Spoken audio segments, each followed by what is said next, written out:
बारे में A to Z detail में जानकारी शेयर करेंगे कि कब कौन सी खाद दवाइयों का प्रयोग करना चाहिए, पैदावार बढ़ाने के लिए कौन से न्यूट्रिएंट की हमको पूर्ति करनी चाहिए बेसल डोज के रूप में। तो आपने अक्सर देखा होगा कि थ्रिप्स का प्रकोप इतना हैवी हो जाता है फंगस का कि पूरी की पूरी फसल चौपट हो जाती है। तो फसल को कैसे प्रोटेक्ट कर सकते हैं, तकरीबन दोस्तों इस वीडियो के माध्यम से संपूर्ण जानकारी कवर और क्लियर करने वाले हैं। तो चलिए दोस्तों शुरू करते हैं। सबसे पहले दोस्तों बात करते हैं अनुकूल समय। तो प्याज की खेती दोनों सीजन पर करी जाती है, रबी सीजन और खरीफ सीजन। तो रबी सीजन के लिए दिसंबर जनवरी काफ़ी अनुकूल समय माना जाता है, लेकिन ज़्यादातर नवंबर दिसंबर पर ही रबी सीजन पर पौधरोपण प्याज का किया जाता है। खरीफ सीजन के ऊपर बात करें तो जुलाई और अगस्त जो महीना है दोस्तों काफ़ी उचित अनुकूल माना जाता है। अब टेम्परेचर और सॉइल के ऊपर बात कर लें तो इसके लिए टेम्परेचर 15 से लेकर 35 डिग्री सेल्सियस के मध्य तापमान की आवश्यकता होती है। और भूमि के ऊपर बात करें तो काली मिट्टी, पीली मिट्टी और साथ ही चिकनी दोमट है, काली दोमट है दोस्तों, और हल्की भूमि पर है। एक प्रकार से कह सकते हैं कि बस उपयुक्त जीवाश्म पदार्थ वाले जो क्षेत्र होते हैं, भूमि होती है, उन पर आप खेती कर सकते हैं। मृदा की पीएच वैल्यू 5.5 से लेकर 7.5 तक चल जाती है। बस उत्तम जल निकास का प्रबंध होना बहुत ही जरूरी है। खेत के चारों साइड साफ सफाई होना चाहिए, तारबंदी भी होना बहुत ही जरूरी है दोस्तों। खेत की तैयारी तो प्याज की खेती आप कर रहे हैं, मिट्टी जितनी ज़्यादा भुरभुरी होगी उतनी ही अच्छी हमारी फसल तैयार होगी। खेत की तैयारी करने के लिए 1 से 2 बार आपको कल्टीवेटर या फिर 10 फीट से प्लोइंग कराना है और हैरों से ठीक तरीके से दोस्तों आपको मिट्टी को भुरभुरी करा लेना है। और यदि गोबर की खाद सस्ते में उपलब्ध है या फिर दोस्तों आपने खरीफ सीजन पर गोबर की खाद का प्रयोग किया तो रबी सीजन पर आवश्यकता नहीं है, लेकिन हाँ फिर भी सस्ते में गोबर खाद उपलब्ध है तो फिर 2 से 3 ट्रॉली आप पूरे खेत में बिखेर दीजिए। तो इस प्रकार आपको खेत की तैयारी कराना चाहिए।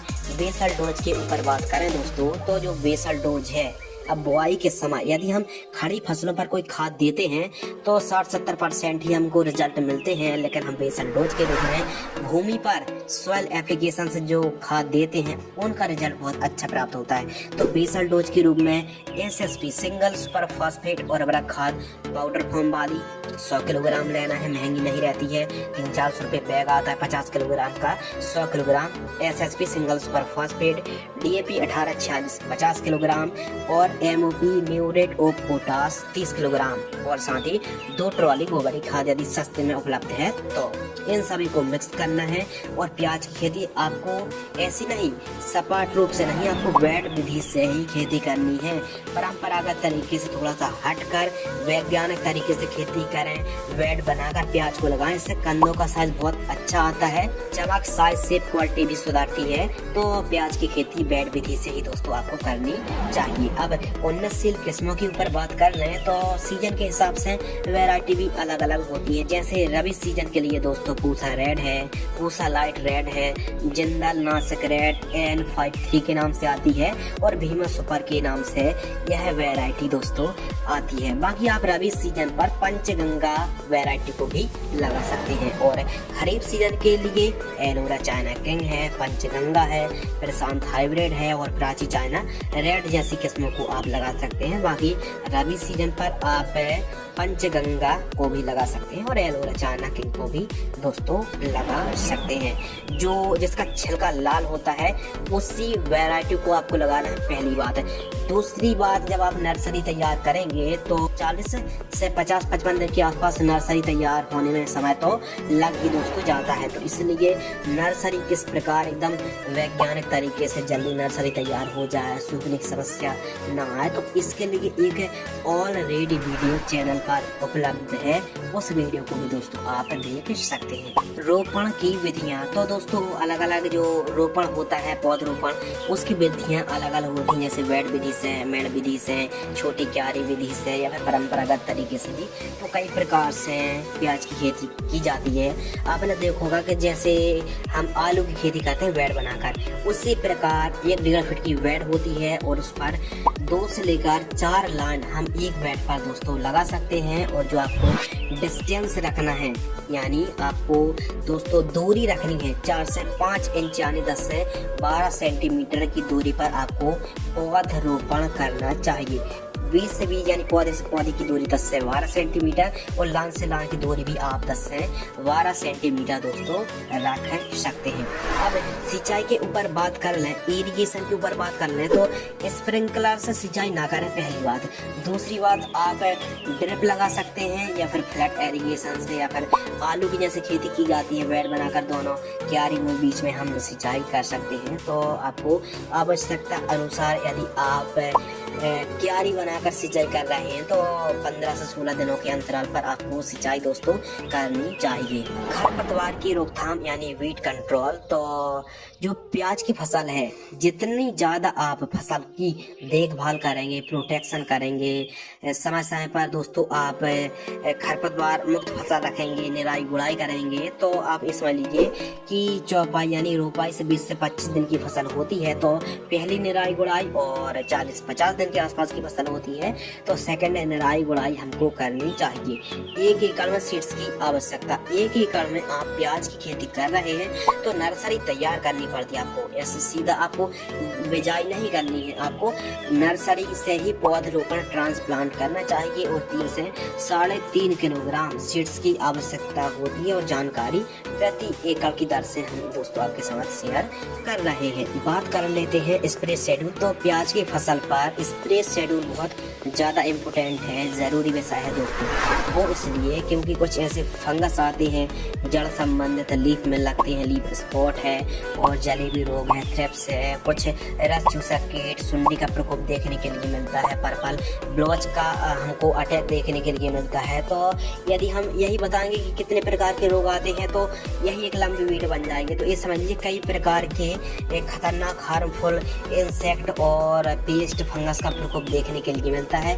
उनको प्रोटेक्शन, फसल को बचाव किस प्रकार करना है आप तो ये बताइए। तो फर्स्ट जो स्प्रे है 15 से लेकर 25 दिनों के मध्य जब हमारी रोपण से हमारी प्याज की फसल होती है तो यूपीएल कंपनी की लांसर गोल्ड, जिसमें एसीफेट और इमीटा का कॉम्बिनेशन है, 30 से लेकर 40 ग्राम, सिजेंटा कंपनी की क्वांटेस 40 ml, यूपीएल की साप 30 ग्राम और स्टिकर सिलिकॉन चिप को 15 लीटर पानी में घोल करके आपको स्प्रे करना चाहिए।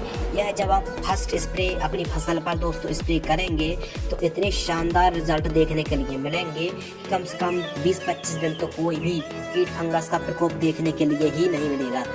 और इसके अलावा सेकंड जो स्प्रे है 35 से लेकर 45 दिनों की मध्य घरडा कंपनी की पुलिस 10 ग्राम लेना है, 8 से 10 ग्राम लेना है, और लैम्डा साइलोथ्रीन 30 ml लेना है, जो 5% ईसी आता है, और Amistar top fungicide 20 ml, sticker 15 ml, 15 litre पानी घोल करके दोस्तों स्प्रे आपको करना चाहिए। इस प्रकार यदि आप अपनी प्याज की फसल पर केवल और केवल 2 स्प्रे को चलाते हैं, दोहराते हैं तो बहुत ही अच्छे रिजल्ट मिलेंगे। अब कुछ किसान भाई कहते हैं कि ये दवाई जो है कंटिन्यू हम स्प्रे कर रहे हैं, रिजल्ट नहीं मिल रही है, कारण कौन से हो सकते हैं, दवाई खराब है।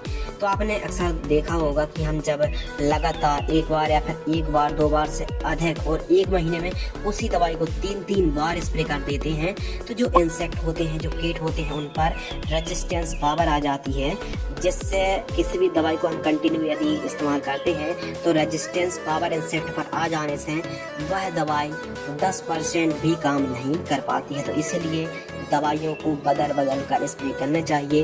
एक दवाई को अधिकतम 1 महीने में 2 बार से ज़्यादा स्प्रे आपको नहीं करनी चाहिए। यदि कंटिन्यू उन्हीं दवाई को आप चला रहे हैं, स्प्रे कर रहे हैं, तो फिर उनके रिजल्ट हो सकता है 0 मिले। तो इस प्रकार आपको स्प्रे शेड्यूल चलाना चाहिए, कंटिन्यू एक ही दवाई को बार बार रिपीट नहीं करनी चाहिए। और अब बात कर लेते हैं खाद का शेड्यूल यानी फर्टिगेशन शेड्यूल। प्याज की फसल कंद वर्गीय फसल है, ट्यूबर वर्गीय फसल है। तो दोस्तों इसके लिए आपको पता है कि कंद वर्गीय फसलों पर फास्फोरस, पोटास, सल्फर, इन 3 पोषक तत्वों की बहुत ज्यादा जरूरत पड़ती है। यदि आप पोटास, फास्फोरस की पूर्ति समय में करते हैं और प्याज की फसल पर स्पेशल सल्फर एक द्वितीय पोषक तत्वों में से एक है। जितनी आवश्यकता हमारी प्याज की फसल पर नाइट्रोजन, फास्फोरस, पोटास की पड़ती है, उतनी ही आवश्यकता सल्फर की पड़ती है। सल्फर रोगों से लड़ने की ताकत देती है। तो फर्स्ट जो खाद है अच्छी पैदावार निकालने के लिए आपको 1-2 खादों का प्रयोग तो करना ही पड़ेगा। फर्स्ट जो खाद है 20 से 25 दिन की फसल होती है तो NPK 10, 26, 26, 50 किलोग्राम, जी हाँ NPK 10, 26, 26, 50 किलोग्राम, यूरिया 45 किलोग्राम, किसी अच्छी कंपनी की सूक्ष्म पोषक तत्व युक्त खाद माइक्रो न्यूट्रिएंट फर्टिलाइजर्स 5 किलोग्राम, इन तीनों को मिक्स करके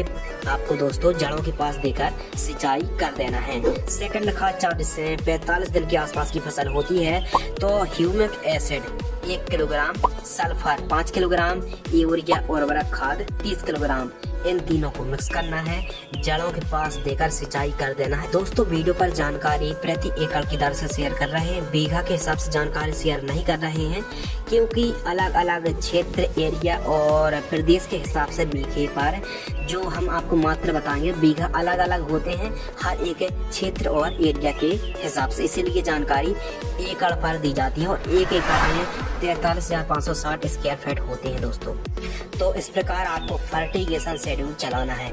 अब बात कर लें उत्पादन, तो यदि इस प्रकार आप खेती करते हैं तो ये मान लीजिए 130 से 150 क्विंटल एक एकड़ पैदावार तो कम से कम दोस्तों होगी ही होगी। और मान लीजिए लागत, तो लागत एक एकड़ में खेती करते हैं प्याज की तो 25 से 30 हजार रुपए के आसपास, से ज्यादा ही लागत लग सकती है। 25-30 हजार रुपए के आसपास कॉस्ट आने वाली है पर एकड़। लाइफ साइकिल 4 महीने के आसपास की यह दोस्तों फसल है। इस प्रकार भी आप समझ सकते हैं कि 40 दिन में नर्सरी तैयार होने में लग जाते हैं कम से कम, और 90 दिन यानी पौधरोपण के बाद जो हार्वेस्टिंग है 90 दिन। तो दोनों का यदि हम काउंटिंग करें तो 130 से 135 दिन के आसपास का समय तो दोस्तों लग ही जाता है। 4.5 महीने के आसपास का समय तो कम से कम लग ही जाता है, क्योंकि नर्सरी जब आपको पौधरोपण करना है तो 50 दिन पहले ही आपको नर्सरी तैयार करनी पड़ेगी। उसके बाद जो नर्सरी होती है दोस्तों, प्याज के पौधे होते हैं, उनकी जड़ों को आपको उपचार जरूर करना है। उपचार करने के लिए आप UPL की साफ को 10 लीटर पानी में 50 ग्राम आपको फंगिसाइड का घोल लेना है और पूरे पौधे को नहीं, केवल और केवल जड़ों को डो कर पौधरोपण करने से बहुत ही शानदार जो बढ़वा है वो देखने के लिए मिलती है।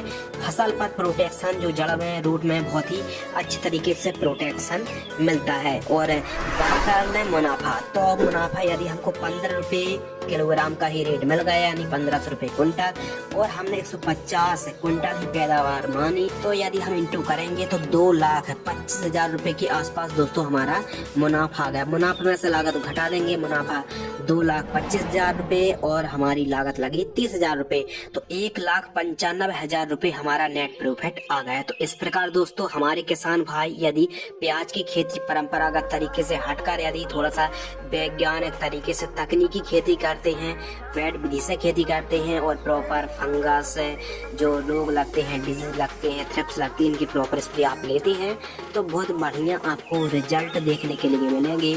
फसल की जो बढ़वार है, वनस्पतिक बढ़वार, जब तक अच्छी नहीं होगी, फसल हरी भरी नहीं रहेगी, उतनी अच्छी कन्नों का साइज देखने के लिए नहीं मिलेगा, पहली बात। दूसरी बात, जब आप नर्सरी की पौधरोपण करते हैं, नर्सरी बहुत ज़्यादा दिन की हो गई, बहुत ज़्यादा हाइट हो गई, उस नर्सरी को भी यदि हम लगा दें तो पैदावार हमको अच्छी देखने के लिए नहीं मिलती है। तो समय से ही आपको ट्रांसप्लांट करना चाहिए, समय समय पर खाद दवाइयाँ, देखभाल, खरपतवार मुक्त फसल रखना है और खरपतवार की रोकथाम करने के लिए समय समय पर आपको निराई गुड़ाई पर विशेष ध्यान रखना चाहिए। यदि आपको यह वीडियो पसंद आती है दोस्तों तो वीडियो को लाइक करें। इस वीडियो के माध्यम से हमने आपको संपूर्ण जानकारी शेयर की कि किस प्रकार ऑनियन फार्मिंग यानी प्याज की खेती की जाती है। दोस्तों वीडियो को आपने पूरा अंत तक वॉच किया, वीडियो देखने के लिए आपका बहुत बहुत शुक्रिया।